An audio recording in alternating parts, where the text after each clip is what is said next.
Preparando o povo para o breve retorno do Salvador. Apresenta...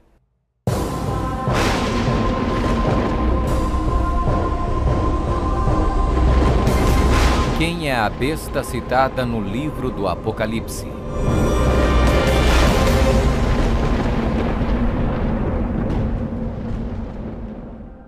O livro do Apocalipse é um dos livros mais amplamente discutidos e debatidos entre estudantes da Bíblia e acadêmicos seculares. Em suas páginas estão registradas as advertências mais aterradoras e profecias explícitas que se possa imaginar. Bem-aventurado aquele que guarda as palavras da profecia deste livro. Um dos símbolos mais cativantes, mas muitas vezes mal interpretado das escrituras apocalípticas do Apocalipse, está no capítulo 13, onde fala sobre a besta do mar, que muitas vezes é referida simplesmente como a besta. Durante séculos, muitas pessoas têm incessantemente especulado qual a identidade da besta. A Bíblia, no entanto, é o seu próprio intérprete. Ao comparar Escritura com Escritura e permitindo que a Bíblia se interprete a si mesma, a identidade da besta torna-se indiscutivelmente clara. Observação: nas profecias bíblicas, a besta simplesmente representa um reino. A besta do mar está inexoravelmente ligada a dois outros símbolos usados na Bíblia, todos representando o mesmo poder e o mesmo reino. Apocalipse 17. A prostituta montada numa besta de 7 cabeças. Daniel 7. O chifre pequeno.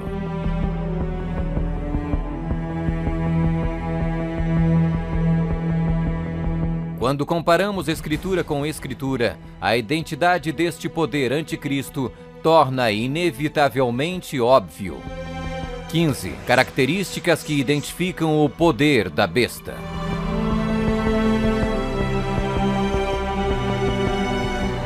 1. É uma igreja e uma cidade. E a mulher, prostituta, que viste é a grande cidade que reina sobre os reis da terra. Apocalipse 17, 18. Observação: na profecia, a mulher é igual à igreja, a prostituta, mulher, portanto, igual uma apóstata, igreja infiel. 2. Está sentada sobre 7 montes.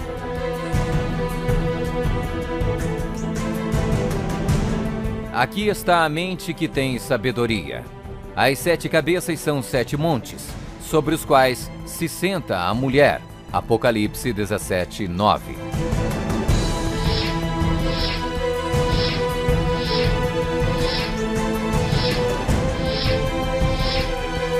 Está vestida de púrpura e escarlate, e é adornada de ouro e pedras preciosas. A mulher, igreja, estava coberta de púrpura e escarlate, e adornada de ouro, de pedras preciosas e pérolas. Apocalipse 17, 4. 4. Exerce poder sobre todos os habitantes da terra. Também foi-lhe dada autoridade sobre toda a tribo, povo, língua e nação. 5. Surgiu de uma área densamente povoada, com uma diversidade cultural. Também disse-me: as águas que viste, onde a prostituta se senta, são povos, multidões, nações e línguas. 6. Completamente erradicou 3 reinos quando subiu ao poder. Atentando nesses chifres, reparei que nascia de entre eles um outro mais pequeno, e que na sequência disso, 3 outros foram arrancados, com a raiz e tudo, para lhe deixar espaço. Observação: na profecia, o chifre igual um rei, reino. 7.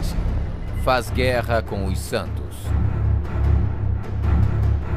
Vi a mulher embriagada com o sangue dos santos e com o sangue dos mártires de Jesus.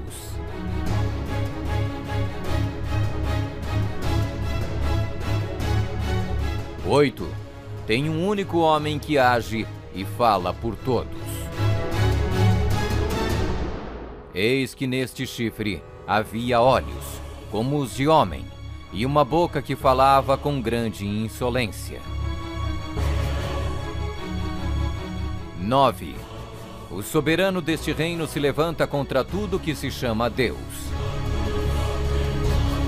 Ninguém de nenhum modo vos engane. O homem da iniquidade é revelado, o filho da perdição, o qual se opõe e se levanta contra tudo que se chama Deus, o objeto de culto, a ponto de assentar-se no santuário de Deus, ostentando-se como se fosse o próprio Deus. 10. O soberano deste reino identifica-se com o número 666. Aqui está a sabedoria.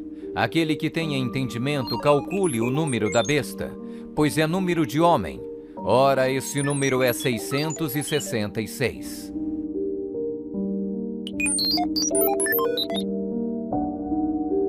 11.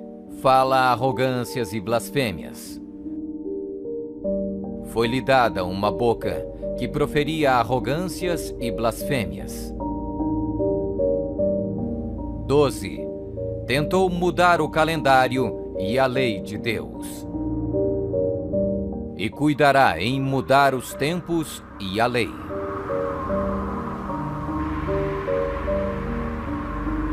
13. Governou por 1260 anos. E foi-lhe dada a autoridade para agir 42 meses.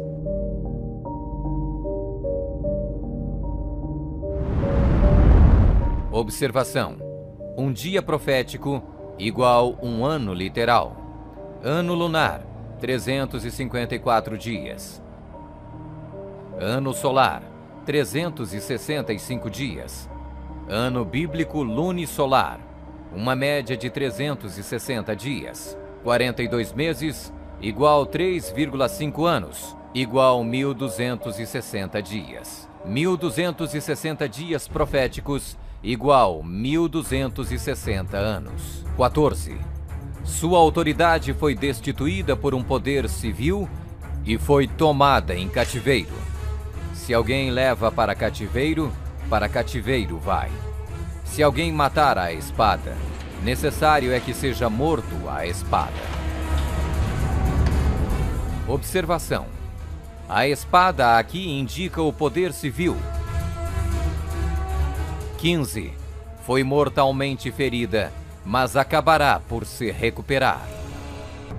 Então vi uma dessas cabeças como golpeada de morte. Mas essa ferida mortal foi curada, e toda a terra se maravilhou, seguindo a besta.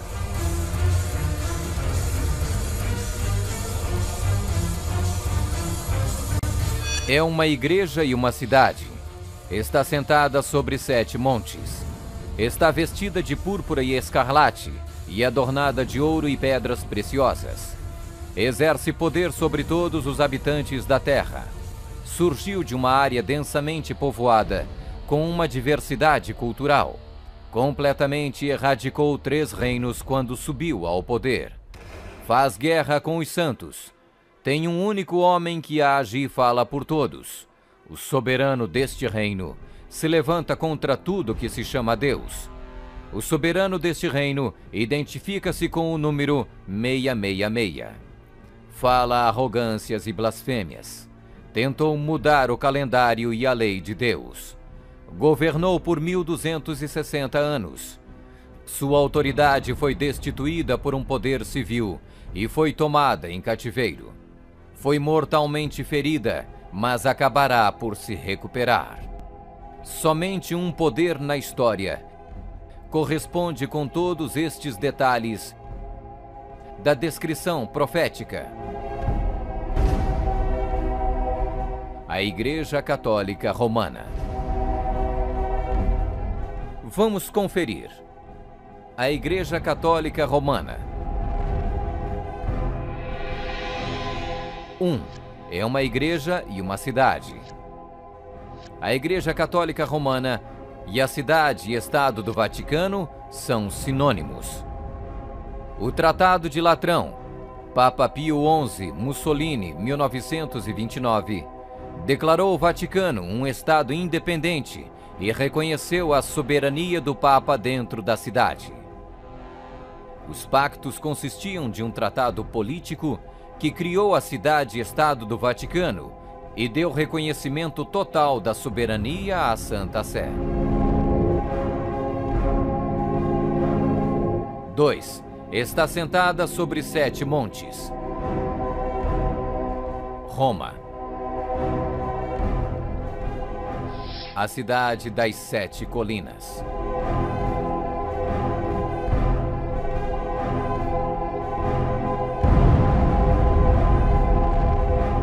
Palatino, o Capitólio, o Aventino, Célio, Esquilino, o Viminale, Quirinale. O local histórico de Roma nas famosas 7 colinas foi ocupado durante a Idade do Bronze.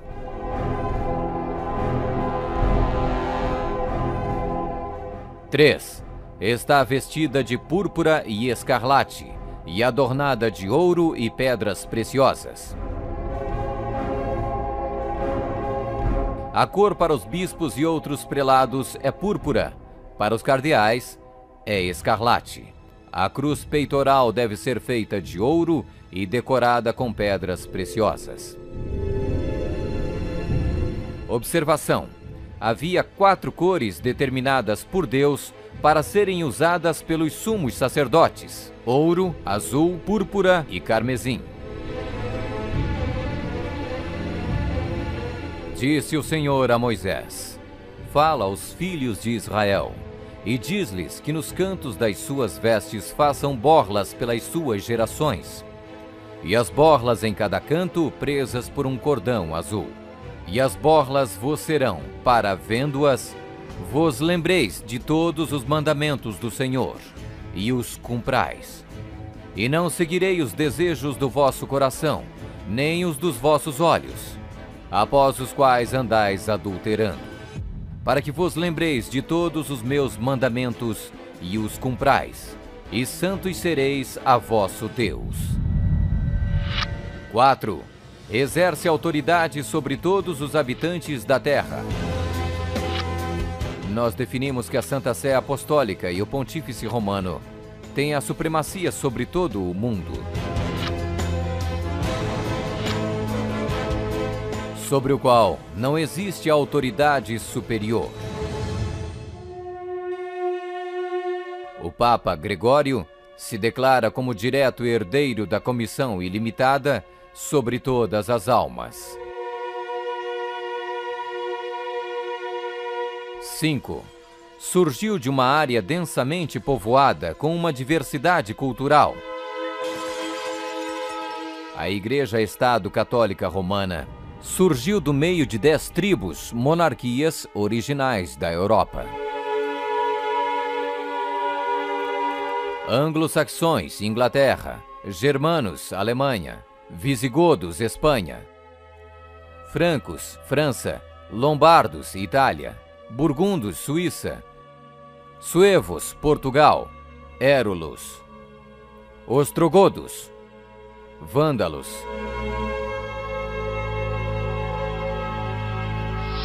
6. Completamente erradicou 3 reinos quando subiu ao poder.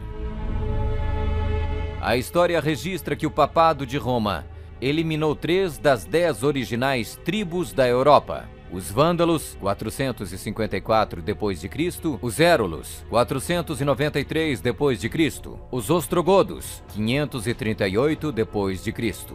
O imperador católico Zeno preparou um tratado com os ostrogodos em 487, o qual resultou na erradicação do reino ariano dos érulos em 493. E o imperador católico Justiniano exterminou os vândalos arianos em 534 e, significativamente, quebrou o poder dos arianos ostrogodos em 538. Assim foram os 3 chifres de Daniel, os Érulos, os Vândalos e os ostrogodos, arrancados pela raiz. Hoje não existe uma única linhagem que pode ser rastreada até um destes 3 reinos. Eles foram literalmente erradicados, arrancados pela raiz. 7. Faz guerra com os santos.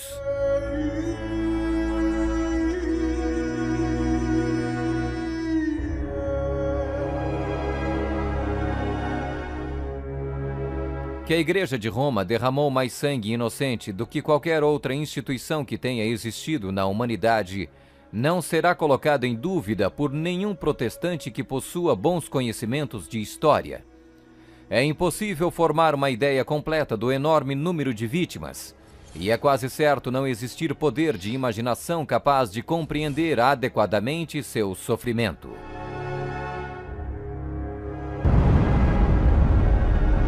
8. Tem um único homem que age e fala por todos. O Papa é o único porta-voz de toda a Igreja Romana. 9. O soberano deste reino se levanta contra tudo que se chama Deus. Nós detemos nesta terra o lugar de Deus Todo-Poderoso.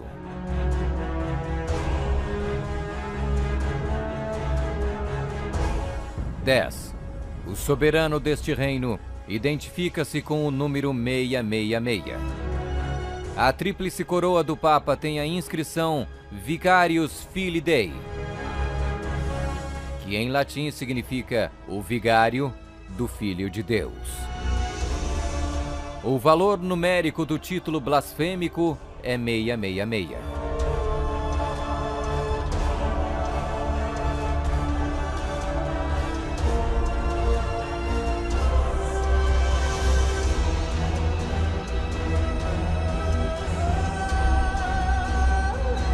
11. Fala arrogâncias e blasfêmias.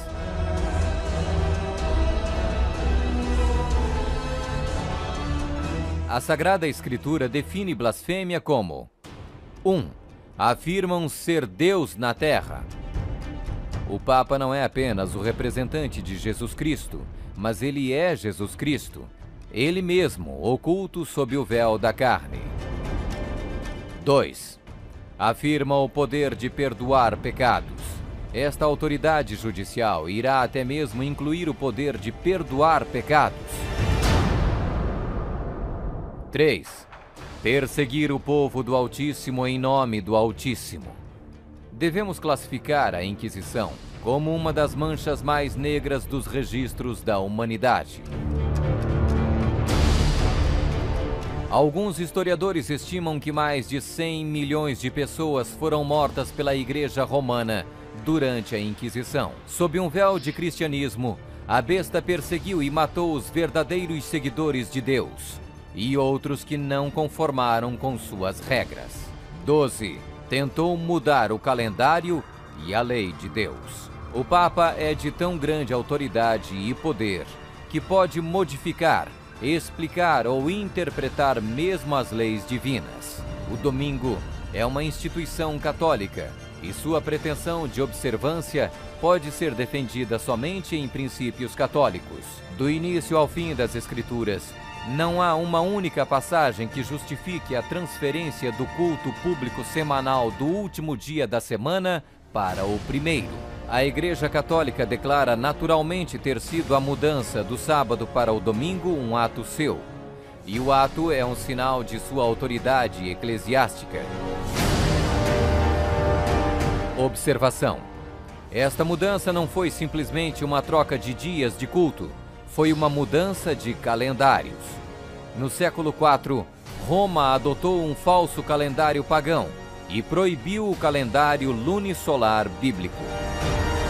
O papado também removeu o segundo mandamento, que proíbe a adoração de ídolos. A fim de manter 10 mandamentos, eles dividiram o 10º mandamento em 2 partes. 13. Governou por 1260 anos. 538 d.C. O papado, trabalhando em conjunto com o governo civil, acabou com o poder dos ostrogodos, deixando sua reivindicação de supremacia eclesiástica incontestada. A Igreja Romana poderia e pode exercer sua plena autoridade. 1798 d.C. Em 1798, o general Berthier da França fez a sua entrada em Roma, aboliu o governo papal e estabeleceu um secular. O papado governou durante exatamente 1260 anos, a partir de 538 até 1798. 14. Sua autoridade foi destituída por um poder civil e foi tomada em cativeiro. A suprema humilhação da Igreja veio quando Pio VI foi expulso de Roma pelos exércitos franceses em 1798 e no ano seguinte foi levado cativo por eles e arrastado de volta para a França, onde morreu. 15. Foi mortalmente ferida, mas acabará por se recuperar. O papado foi mortalmente ferido. O general Berthier aboliu o governo papal. A ferida começa a sarar e o papado revive. 1929. Roma foi concedida o soberano estatuto extraterritorial em 1929 pelo Tratado de Latrão e Concordata. Eis que venho sem demora. Bem-aventurado aquele que guarda as palavras da profecia deste livro.